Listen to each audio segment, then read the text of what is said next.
നമ്മുടെ നക്ഷത്ര വൃക്ഷങ്ങളിൽ ഇടുന്നതാണ്. 27 നാളിന് 27 വൃക്ഷങ്ങൾ ഉണ്ട് ഇവിടെ.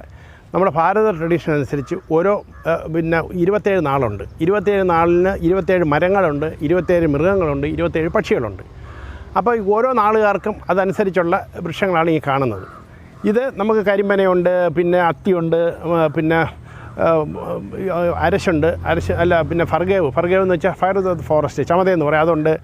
പിന്നെ അത് കൂടാതെ നമുക്ക് കൂവളമുണ്ട്, ഇങ്ങനെ പ്ലാവുണ്ട്, ഇങ്ങനെ നെല്ലിയുണ്ട്, പിന്നെ ഇലിപ്പയുണ്ട്. ഇങ്ങനെ പല പല മരങ്ങൾ ഇതിനകത്ത് ഈ 27 നാളിലും പെടും. എല്ലാത്തിലും കായകൾ ഉണ്ടാകുന്ന മരങ്ങളാണോ? ഭൂരിപക്ഷ എണ്ണത്തിലും കായകൾ ഉണ്ടാവില്ല. അപൂർവം ചിലതിലെ കായ ഉണ്ടാകുന്നുള്ളൂ. ബാക്കിയെല്ലാം ഇതിൽ നിന്ന് പതി വെച്ചെടുക്കുകയാണ് ചെയ്യുന്നത്. അതിൽ ഈ കാണുന്നതിൽ നമുക്കൊരു 17 നാൾ മാത്രമേ നമ്മുടെ കേരളത്തിലുള്ളൂ. ബാക്കി ഒരു 10 നാൾ കേരളത്തിൻ്റെ പുറത്തുനിന്ന് വരുന്ന ചെടികളാണ്.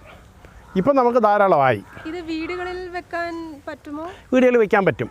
നമുക്ക് കുറഞ്ഞ സ്ഥലം ഉണ്ടെങ്കിൽ പോലും ആ വീട്ടിൽ വയ്ക്കുമ്പോൾ ആ മരത്തിൻ്റെ ശിഖരം അങ്ങ് നമ്മൾ കട്ട് ചെയ്താൽ മതി. അത് ചെറിയ മരമായിട്ട് അവിടെ നിന്നോളും. പിന്നെ സാധാരണ ചെയ്യുന്നത് ആൾക്കാരെന്ന് വെച്ച് കഴിഞ്ഞാൽ വീട്ടിൽ സ്ഥലമില്ലെങ്കിൽ അത് മേടിച്ച് അമ്പലങ്ങളിൽ കൊണ്ടുപോയി കൊടുക്കും, അല്ലെങ്കിൽ സ്കൂളുകളിൽ. ഒരു നിർബന്ധമില്ല, ഒരു വിശ്വാസമില്ല. നമുക്ക് നാളുകാർക്ക് വേണ്ടിയിട്ട് പകരം വേറെ ആർക്കെങ്കിലും നടാം. ഇപ്പോൾ നമ്മുടെ അച്ഛൻ്റെ അമ്മയുടെ നാളിന് വേണ്ടിയിട്ട് നമുക്ക് തന്നെ അത് കൊണ്ടുപോയി നടാം, അല്ലെങ്കിൽ അവരുടെ പേരിൽ നമുക്ക് തന്നെ അമ്പലത്തിൽ കൊണ്ടുപോയി കൊടുക്കാം. അങ്ങനെയുള്ള കാര്യങ്ങൾ ചെയ്യാം.